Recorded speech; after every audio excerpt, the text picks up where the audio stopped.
Muito bem, estamos de volta com o terceiro e último bloco aqui do J mais ABC e agora tenho o prazer de receber o nosso consultor, nosso especialista em mercado imobiliário, Sansão de Oliveira, que estreia hoje aqui no J mais ABC. Sansão, seja bem-vindo. Obrigado, Mariana, obrigado a todos. O Sansão hoje vai conversar com a gente, vai contar um pouquinho mais sobre o projeto de lei 827 de 2020. Não sei se vocês se recordam, logo no comecinho da pandemia, quando as pessoas começaram a muitas ser demitidas, desligadas, ninguém sabia ao certo quando retomaria o mercado de trabalho ou não, muito home office, e ficou aquela dúvida: como eu pago o meu aluguel? Eu posso ser despejado, já que eu estou nessa situação por uma infortunidade aí da pandemia e não porque eu quis? Então é sobre esse projeto de lei que está em vigor até hoje que o Sansão vai contar um pouquinho melhor para a gente. Sansão, o que dispõe esse projeto de lei? O que é válido e o que não é? Porque tem muita conversinha por aí. Então, Mariana, eu quero agradecer a oportunidade de estar aqui falando sobre esse tema, que é um tema muito sensível a todas as famílias que utilizam da condição do aluguel para poder viver. A lei foi concebida pensando nos mais desfavorecidos, né? Porque ela prevê que aluguéis no valor de até R$ 600 residenciais e aluguéis comerciais até R$ 1.200, se comprovado a incapacidade do pagamento, não será despejado, ok? Recentemente o presidente vetou essa lei, né? A Câmara aprovou e então ela tem validade até dezembro de 2021. Agora, eu quero chamar a atenção, e eu vim bater esse papo, por quê? Porque se você pegar na internet, pegar nas redes, tem uma série de pessoas dizendo que não paga o seu aluguel. Não pagar o aluguel é a pior opção que você tem. Assim, no mínimo você deveria abrir uma ação revisional, jamais deixar de pagar o aluguel. Porque se você paga o aluguel, você perde totalmente os direitos. Agora, essas famílias menos favorecidas, elas estão cobertas pela lei, elas estão assistidas pela lei. Esses valores acima, esses aluguéis acima de 600 ou 1.200 reais no comercial, não está contemplado pela lei. E quando você ouve esses comentários, você joga tudo num único, de uma única maneira e acaba cometendo enganos. E aí vai ter muita dor de cabeça, vai ter muito problema e não é recomendável. Sansão, então vamos reforçar para quem nos assiste de casa que isso é um tema muito importante. Sem dúvida. Em primeiro lugar, são pessoas dentro dessa qualidade que você disse, ou seja, desde que o aluguel previsto residencial seja até R$ 600 e o aluguel, no caso comercial, até R$ 1.200. Aí você vai pensar, não, mas eu pago um aluguel comercial, por exemplo, de R$ 1.200. Só que você ainda tem que comprovar que você é incapaz, que você não tem renda suficiente. E foi afetado por isso, né? Olha, eu tive situações em função da pandemia que me levaram a um prejuízo, a uma situação de não ter faturamento. Não é simplesmente você dizer, eu não posso pagar, né? Não é esse o elemento fundamental que vai pautar esse seu direito, né? Então, a lei, ela está clara, ela está objetiva. Você não tem que achar. Consulte a lei, consulte um corretor, consulte um advogado. Não vá por esses tipos de comentário ou até fake news, porque hoje a gente está sofrendo muito com fake news, né? No sentido de circular uma série de informações inverdadeiras. Então, é importante avaliar e consultar profissionais que tenham embasamento e possam orientar corretamente. Agora, Sansão, mais que isso, você que é especialista e tem anos trabalhando no mercado imobiliário, você ultimamente, desde 2020 para cá, no último 1 ano e meio, você deve ter visto muita coisa, né? Muito. Inclusive muita gente que deve ter condição sim e está se usando dessa lei aí, 827, e achando que ainda está na razão. Aumentaram os números desses casos? Houve alguns que a gente chama de oportunistas, né? Sempre vai existir, sempre vai estar, mas ele não está respaldado pela lei, ele vai naufragar, né, nessa situação. O que nós chamamos a atenção, tanto do locatário quanto do locador, é o bom senso. Senta para conversar, chama, no caso tem uma imobiliária envolvida, chama a imobiliária, ela vai intermediar com o locador, vai intermediar com o inquilino, o locatário. o bom senso, a conversa, a negociação, ela é a resposta para tudo, Mariana.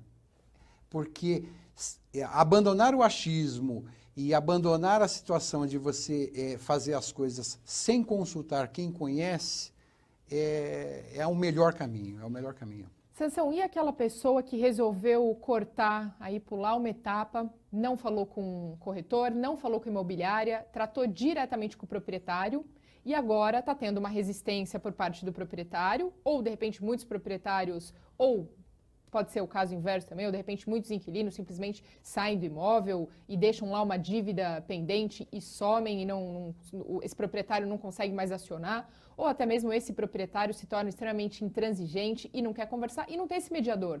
Nesse caso, como a pessoa faz?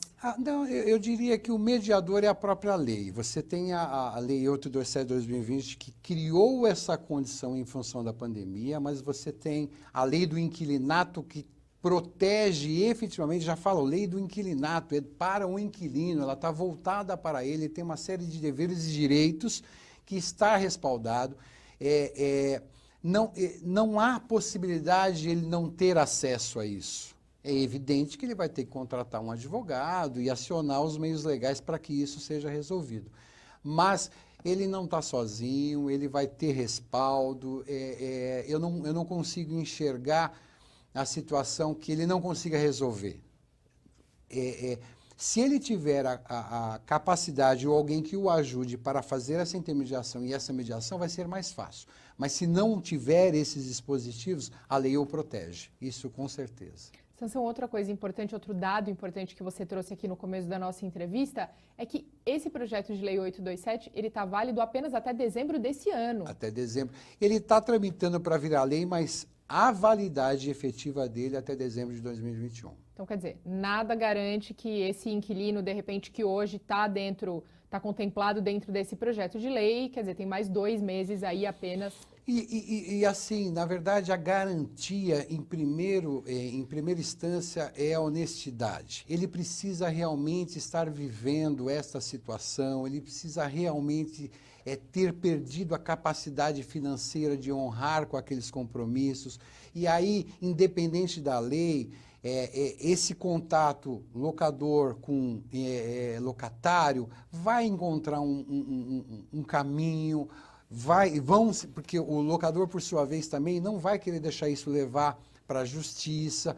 Então, existem vários mecanismos e vertentes que são possíveis de resolver.